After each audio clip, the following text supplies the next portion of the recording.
You're listening to old-time radio stories, classic tales of horror, mystery, and science fiction from the golden age of broadcasting.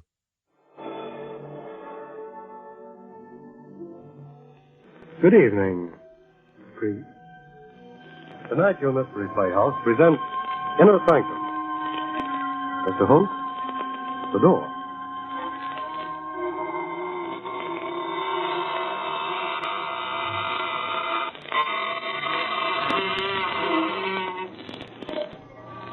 Good evening, friends of the Inner Sanctum.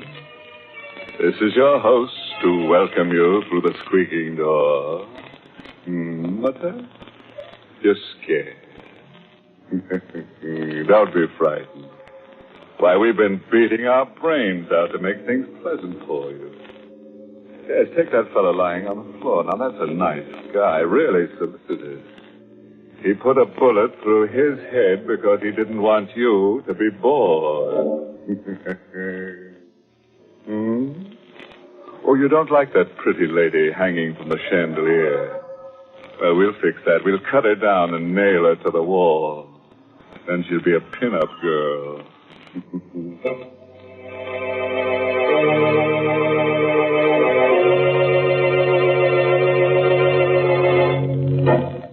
And now, friends, do whatever it is that you do when fear fastens cold fingers on your spine. A cigarette, perhaps, or a handkerchief to twist? Anything to brace you against tonight's pale horror. It's an original radio play written especially for Inner Sanctum by Michael Sklar and called Death is a Double Crosser. Our star tonight is Lawson Zerbe, who plays the part of Harry Smith, murderer. I looked at the blood-splattered mallet, still gripped in my hand, then down at Marie's body. It was like coming out of a bad dream, only to go into a nightmare. Instead of using a mallet to cut the King Midas diamond, I'd used it to murder my wife. And the big diamond was still in the vise, still sparkling in the light of the work lamp, still tormenting me with the glow of its inner fires. The thing was evil. Anderson had warned me. Does the diamond frighten you, Harry? No wonder. The story of great diamonds is a history of intrigue, violence, murder. Anderson was right. My luck had been all bad ever since I came to his house. Through all those old New York brownstones. Big enough for several families, but only 2 people were living there when I came. Anderson and my wife. Marie was working as his housekeeper, and she gave me the layout. He's about 70 years old, Harry. He lives all alone here. It's perfect for you. No family? No wife, no children, no friends. He never goes out except on business, and no one ever comes to see him. Sounds good to me, Marie. Good. It's perfect. I'll tell him you just got out of the army. He won't ask questions. He'll never find out you were in prison. What does he do for a living? He's a diamond cutter. A diamond cutter? You don't say. He was famous once. Diamonds?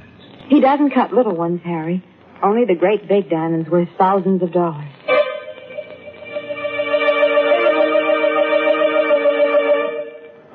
I moved in with Marie, and for a while everything was quiet. I didn't mind the quiet after that 5-year forgery rap in Sing Sing. Then one day, the peace and quiet ended. I met old Anderson on the steps going down to the street. Good morning, Harry. Oh, hello, Mr. Anderson. Hey, you look all excited. Some good news come your way? I hope so, Harry.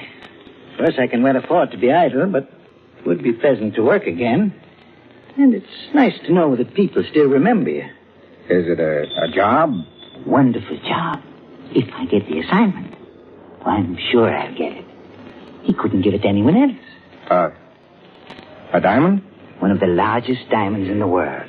The King Midas stone, discovered last year in the Kimberley fields. It was purchased recently by Johnson, a multimillionaire. I'm on my way to his home to discuss the cutting. Well, good luck. I sure hope you get the job, Mr. Anderson.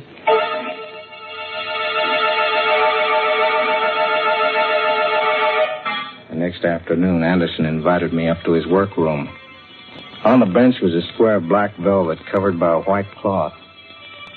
Something big was underneath that cloth. Anderson lifted it, and for the first time I saw the King Midas diamond. What do you think of it, Harry? For a second, I couldn't talk. The blood was pumping too fast. 215 carats. When I'm finished cutting, it'll be reduced to 125. How much will it be worth? Diamond like that? You could get $100,000 and no questions asked. It's funny. It's kind of oily on the surface, but down inside it gleams like it's on fire. Does it frighten you? Yeah. Stone like that does things to me. The story of great diamonds is a history of intrigue, violence, murder. You said something about cutting it. I'd have to study the King Midas until every detail of the task is clear in my mind. Then just a few light blows of the mallet on the chisel, and the result will be a flawless diamond. How long will it take? Oh, I should say about 2 months, Harry. I went downstairs to Marie. One look at me, and she knew something had happened. I told her my plan. If they catch you, they'll send you back to jail. They won't catch me. I've got it all figured out. This is our chance. He told me himself that the diamond will be worth $100,000 when he's finished. $100,000? Yeah. No more pots and pans and scrubbing floors. No more passing phony checks. We'll be set for life, Marie. How are you going to go about it? I'll wait until he's finished cutting the diamond. How will you know when he's finished? You'd have to know the exact time. If you waited too long, he might turn it over to the owner, Mr. Johnson. Then where would you be? Don't worry. I've got that figured out, too.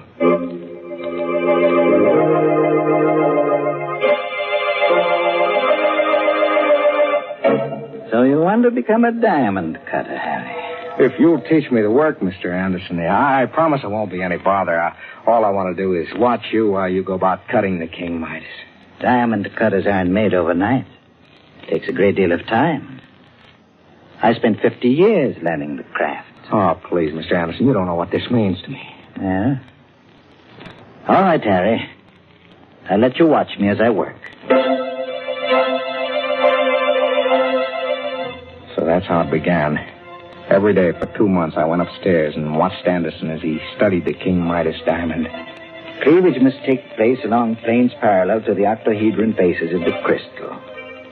Step by step, he explained the job, how he would split it, where he would place the notches so that the diamond would split along the exact lines he wanted. He went over every detail again and again and again. Finally, he cut the notches for the splitting. Slowly, carefully. And then he placed the diamond in the vise. He got out the chisel and the mallet and placed them on the workbench. It was like a wedding ceremony. I was on fire. I couldn't wait. Just a few taps with the mallet, and it's done. Are you going to do it now? No, Harry. Tomorrow. Tomorrow. He kept putting it off. Then I realized what it was. He was scared. He couldn't trust his unsteady hands. It hit me like a ton of brick. He was never going to cut that diamond. You're so smart. What are you going to do now? I'm going to cut the diamond myself. You? Yeah, me. I know how to do it. It's all set. There's nothing to it. But what about Anderson? We don't need Anderson anymore. You mean... Yeah. But that's murder. So it's murder. They'll never pin it on us. I've figured out a way to do it without leaving any trace behind. We went upstairs. Anderson was standing where I left him at the workbench. He was so lost in thought that he didn't hear us come in. He isn't looking. Get it over with. All right.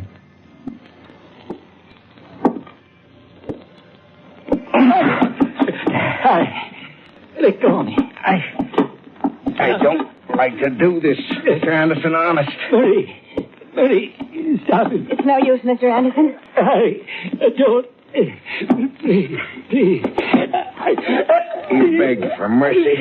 He fought back, but it was useless. I had a firm grip on his neck with both hands, and he was an old man. I squeezed tighter and tighter till his voice was cut off. His body stopped thrashing around. I held him like that a couple of seconds more for good measure. You can let go of him now. He's dead, Harry.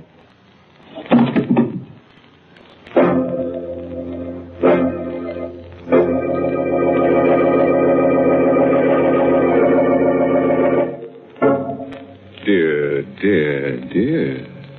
Imagine that. Cold-blooded murder. Killing a harmless old man like Mr. Anderson, choking him to death. Doesn't that slay you? And all because of a piece of ice. Why, it makes me hot under the collar. And that cool cucumber, Harry Smith. I'll bet he gets so hot that he'll burn before he's through.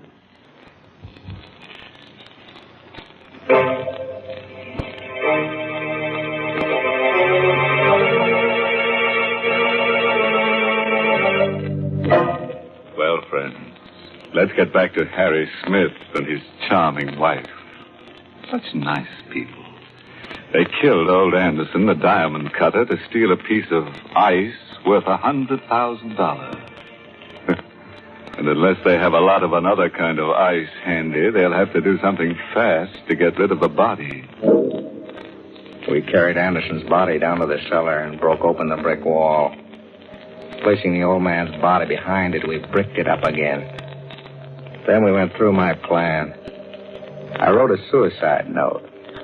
To whom it may concern, I, Olaf Anderson, because I failed in the task of cutting the King Midas diamond, have decided to take my life. When this note is found, I will be dead. It was easy for me, a professional forger, to fake the suicide note in Anderson's handwriting. I had him say he was going to end it all in the river and that he was taking the diamond with him to his death. And that night, Marie and I took a walk across the footpath over the Hudson River Bridge. When we reached the middle, You got the suicide note in Anderson's overcoat pocket? Yeah. No cars coming from either direction. Now's a good time to drop it. There. The cops will find the coat and figure that he took it off before he climbed the rail and jumped. All right. Come on, hurry. Let's get away from here. We went home. Marie telephoned police headquarters and asked for the Missing Persons Bureau. Hello? I want to report a missing person. It's the man I work for, Olaf Anderson. Yes, Anderson. I'm his housekeeper, and I'm worried because it's so late and he hasn't come home. My name? Mrs. Harry Smith. We went to bed. I guess we would hear from the police the next morning, and I was right. Yes, what is it? Megan is the name, lady. Detective Joe Megan, Missing Persons Bureau. Oh, yes, come in. Are you the party who reported a man named Olaf Anderson missing? Yes, did Did you... we find him? I think so. I'd like you folks to come down to the morgue with me. The morgue? What for? They've got a body down there. Body of an old man that fits the description of Anderson. Was fished out of the Hudson River early this morning. You might be able to identify it.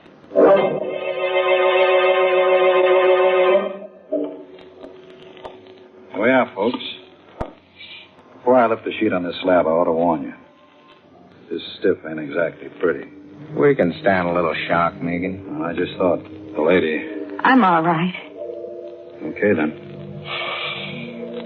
Well? You recognize him? His face, it's gone like he went through a meat chopper. Most of his clothes were gone, too, when we got him. Poor guy must have got caught in the propeller of a passing ship. Marie, it's Mr. Anderson. Harry. Don't you recognize the pants? They're from that old suit he always used to wear. Oh, yes.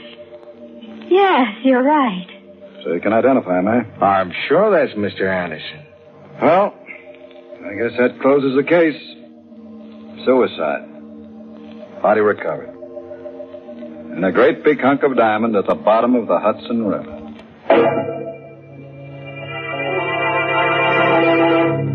It was a lucky break for us. We were in the clear, and the King Midas diamond was ours. We went back to the house. I took the diamond up to the workroom, and I placed it in a vise. I got out the mallet and the chisel. I thought it would be easy to cut the stone. Until I tried. Well, what are you waiting for? My hand is shaking. I'm kind of nervous. Things have been coming too fast. Let's put this off until tomorrow.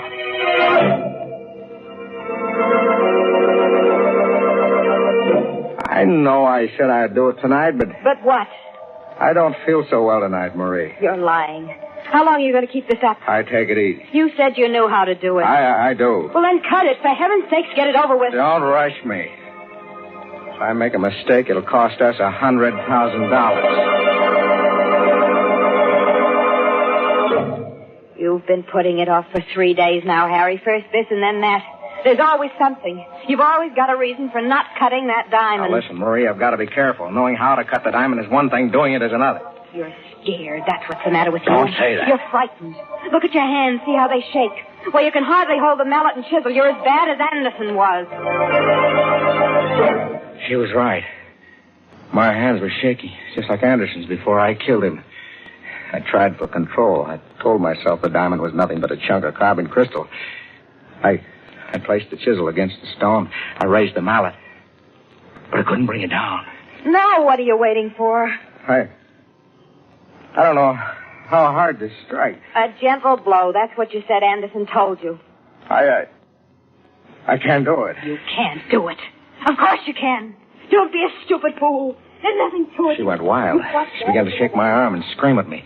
But her voice seemed to come from a distance. I kept staring at that diamond as though I were hypnotized. My throat was dry as dust. I was dizzy. Pinpoints of fire shot across my eyes. The diamond was doing things to me, and it was driving Marie crazy. Suddenly, I couldn't stand it. Her voice snapped something in my mind. You fool, you stupid idiot. Don't stand there like a silly fool. Shut up. Don't you dare shout at me. Shut up. I've had all I can take from you. Why, of all the nerve, you... Harry, put down that mallet. Stay away from me.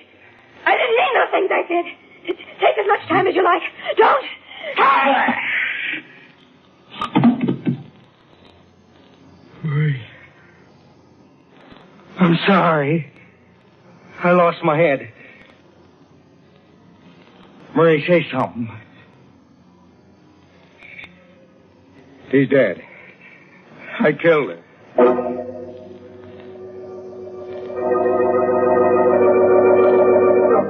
I took her body down to the cellar, reopened the wall, placed her body with Anderson's. I'd hardly finished putting the bricks back into place when the front doorbell rang. I cleaned my hands, went upstairs, and opened it. Oh, Smith. It was Megan, the detective.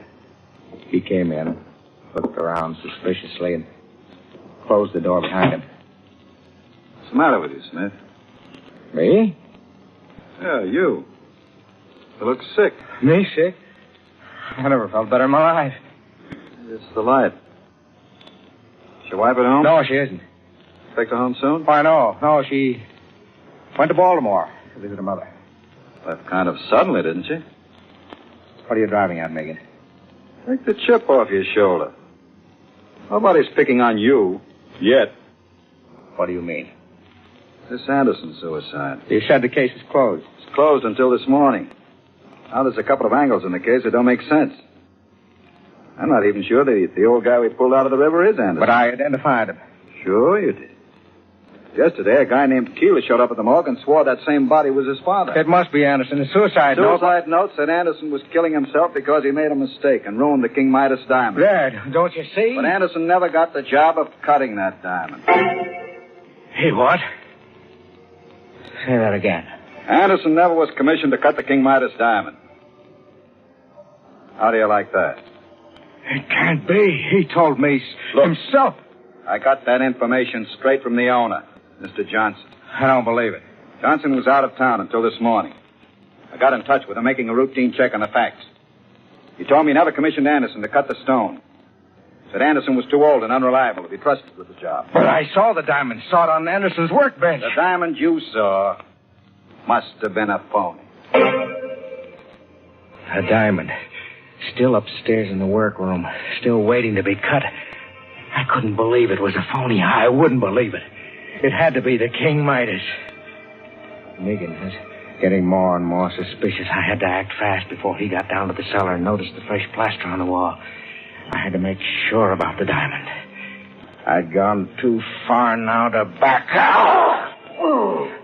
I hit Megan on the head with an andiron. He was unconscious. I dragged his body into the closet and locked the door. Upstairs in the workroom, I grabbed up the chisel mallet. No time to think now, no time to be frightened. I had to know if that diamond was the King Midas. I put the edge of the chisel to one of the cleaving grooves and struck with the mallet. It chips like glass. Yeah. It is glass. Megan was right. I went through all this for nothing.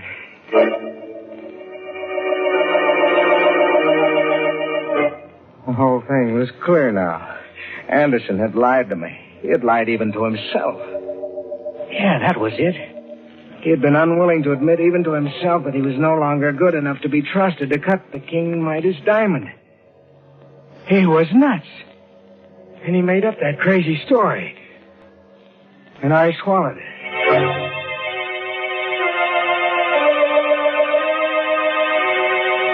There was one thing left to do. I had to get away. As far away as possible and as fast as I could. I ran to the stairs. Going somewhere, Smith? Megan. Ice your hands. Get him a pile. Now, come on down here. That's close enough. How'd you get out of the closet? No trick at all to force that door when I recovered from the crack on the head you gave me. The sock did something for me, Smith. You know, it gave me a brand new angle on this case. A new angle? Yeah. How's this? You thought Anderson had the King Midas diamonds. So you killed him for it and planted that phony suicide note on the bridge. You know, we almost fell for it. No, You killed Anderson. I wouldn't be at all surprised if you murdered your wife. And all for a phony 5 and 10 cent store diamond.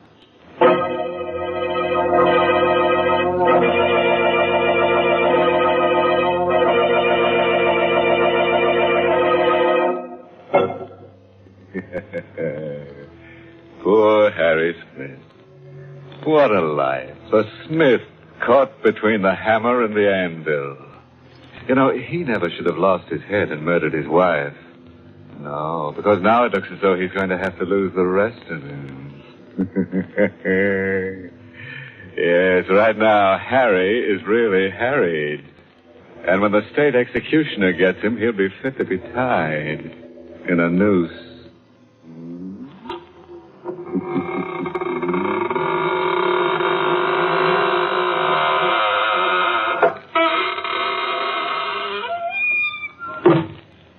Well, thank you, Mr. Host, for an enjoyable performance in our Mystery Theater. This is Hunter Galloway saying good night. Sleep tight. Thanks for tuning in to Old Time Radio Stories. Follow us for more timeless tales and get full video episodes plus bonus content at patreon.com/The Forbidden Knowledge Network.